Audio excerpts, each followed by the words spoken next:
Hello everyone, today we are going to see the management of osteoarthritis. अगर आपको osteoarthritis क्या है ये मालूम नहीं है तो आप मेरा वीडियो देख सकते हैं। ऑस्टियोआर्थराइटिस पर मैंने डिटेल वीडियो बना रखी है, इसका लिंक मैं डिस्क्रिप्शन में दे दूँगी। Please do check out the link in the description. So here you can see this is the knee joint. ये मीडियल साइड एक गैप रिड्यूस हो गया है और जिसकी वजह से ये आर्टिकुलेटिंग सरफेस है, ये एक दूसरे के ऊपर रब करते हैं। यहाँ पर ये नॉर्मल गैप है, बट इस साइड एक गैप जो है ये रिड्यूस हो गया है। सेम इसी तरह यहाँ पर ऑस्टियोफाइट्स भी होते हैं। This are the degenerative changes which is seen in the knee joints during osteoarthritis. So यहाँ पर ये मीडियल कंपार्टमेंट है जो अफेक्टेड है, जिसके वजह से एक गैप जो है ये रिड्यूस हो गया है and the articulating surfaces which are present they start to rub on each other. What are the principal of the management? The first one is relief from the pain, pain को कम करना। Avoiding the overloading of the joint, joint पर जो stress या load होता है उसको reduce करना, that is the second principle. So restoring the mobility in the joint including the deformity correction, so जो भी कोई डिफॉर्मिटी है वो करेक्ट करना, और रिस्टोरिंग द मोबिलिटी, मोबिलिटी को भी रिस्टोर करना, रेंज ऑफ मोशन को रिस्टोर करना। Lifestyle modification including weight reduction. Treatment of the osteoarthritis. So there are two types of treatment. One is called as conservative method and the other one is surgical method. Let's see what is conservative method. So conservative method में first one is to relieve the pain. Pain को reduce करने के लिए paracetamol या NSAID दिए जाते हैं. So next one is chondroprotective agent. So osteoarthritis में डैमेज कार्टिलेज को रिपेयर करने के लिए कुछ प्रोटेक्टिव एजेंट का इस्तेमाल किया जाता है। कॉन्ड्रो प्रोटेक्टिव एजेंट का मतलब है, कॉन्ड्रो यानी कार्टिलेज, जो कार्टिलेज को प्रोटेक्ट करते हैं उन एजेंट का इस्तेमाल किया जाता है। फॉर एग्जांपल ग्लूकोसामाइन और कॉन्ड्रोइटिन सल्फेट। सो इनका इस्तेमाल किया गया है which claims that these agents claims to repair the damage cartilage, ये डैमेज कार्टिलेज को रिपेयर करते हैं। Second thing is weight reduction. Weight की वजह से जॉइंट्स पर लोड बढ़ता है और because of which the joint space which is present between the articulating surface get reduce. So अगर ये हमारा जॉइंट है इस तरह से, सो द आर्टिकुलेटिंग सरफेस के बीच गैप जो प्रेजेंट होता है वो रिड्यूस हो जाता है। Next is physiotherapy.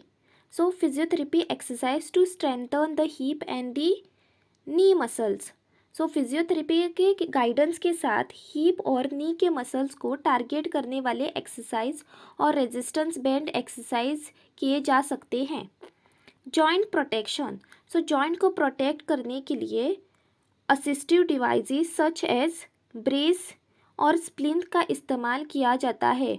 ये डिवाइसेस जॉइंट को सपोर्ट करते हैं और उन पर पड़ने वाला प्रेशर कम करते हैं, जिससे कि पेन रिड्यूस हो जाता है। Next one is lifestyle modification. So lifestyle modification में avoiding the activities that exacerbate the symptoms, जो सिम्टम्स को बढ़ाते हैं वो एक्टिविटीज़ अवॉइड करनी चाहिए। Modifying the daily activities and incorporating ergonomic adjustment. Osteoarthritis में सिम्टम्स को बढ़ाने वाले एक्टिविटीज़ से बचने के लिए हमें कुछ लाइफस्टाइल मॉडिफिकेशन करने चाहिए। एक्टिविटीज़ जो दर्द को बढ़ा सकते हैं उनसे बचना चाहिए और डेली एक्टिविटीज़ को मॉडिफाइड करना चाहिए और उन्हें कंफर्टेबल बनाना चाहिए।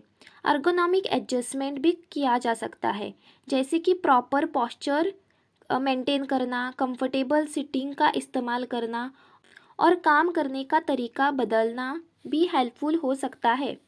Quadriceps exercise, isometric quadriceps exercises या आइजोमेट्रिक हैमस्ट्रिंग एक्सरसाइजेज कर सकते हैं to reduce the pain and also to increase the strength of the muscle.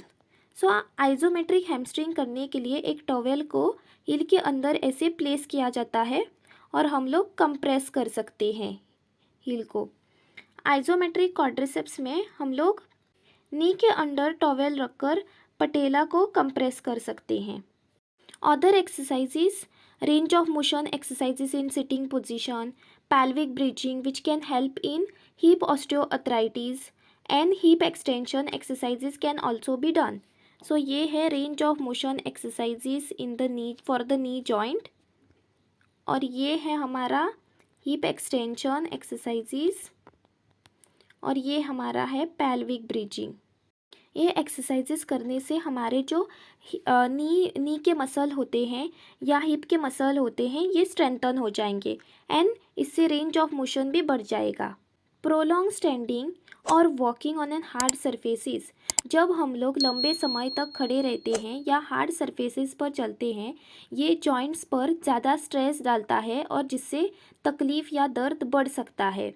Heavy lifting, जब हैवी लिफ्ट करते हैं तब भी हमारे जॉइंट्स पर स्ट्रेस बढ़ सकता है. Cross leg sitting can increase the pressure on the knee joint and may contribute to the increase pain and stiffness over the time. So cross leg sitting भी अवॉइड करनी चाहिए. ऐसे जो हम लोग क्रॉस लेग सिटिंग करते हैं ये भी अवॉइड करनी चाहिए in osteoarthritis, specifically in the knee joint. So full squatting is also avoided as it stress the knee joint.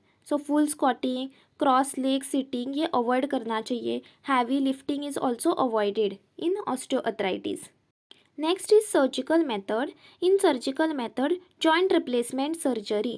So total knee replacement and total hip replacement when the patient is above 60 years of the age. If suppose a patient is suffering from the osteoarthritis, सो जो patient 60 साल से ऊपर का होता है उनमें हम लोग टोटल नी रिप्लेसमेंट कर सकते हैं अगर नी जॉइंट में ऑस्टियोआर्थराइटिस हो गया है. अगर हिप जॉइंट में ऑस्टियोआर्थराइटिस हो गया है तो हिप रिप्लेसमेंट सर्जरी की जाती है. इस सर्जरी में अफेक्टेड जॉइंट को नया आर्टिफिशियल जॉइंट से रिप्लेस किया जाता है. ये सर्जरी दर्द को कम करती है and also it makes the patient mobile and active. Next is arthroscopic surgery. Arthroscopic removal of the loose bodies and degenerative meniscal tear. So arthroscopic surgery में छोटे छोटे इंसिजन के थ्रू एक छोटा सा कैमरा और सर्जिकल इंस्ट्रूमेंट जॉइंट के अंदर ले जाते हैं. इस सर्जरी में लूज बॉडीज़ या डीजेनरेटिव मेनिस्कस टेयर को निकाला जाता है. ये सर्जरी मिनिमली इन्वेजिव होती है और जल्दी रिकवरी करने में मदद करती है. Next is osteotomy. Yeah high tibial osteotomy और ऑस्टियोटॉमी एट इंटरट्रोकेंट्रिक लेवल किया जा सकता है. ऑस्टियोटॉमी एक सर्जरी है जिसमें अफेक्टेड बोन को रीपोजिशन किया जाता है. हाई टिबियल ऑस्टियोटॉमी या इंटरट्रोकेंट्रिक लेवल पर ऑस्टियोटॉमी की जा सकती है depending upon the location of the osteoarthritis. इस सर्जरी में जॉइंट का लोड डिस्ट्रीब्यूट होता है और दर्द कम हो जाता है. Thank you. अगर आपको ये वीडियो पसंद आया हो तो ज़रूर लाइक, शेयर और सब्सक्राइब ज़रूर कीजिए.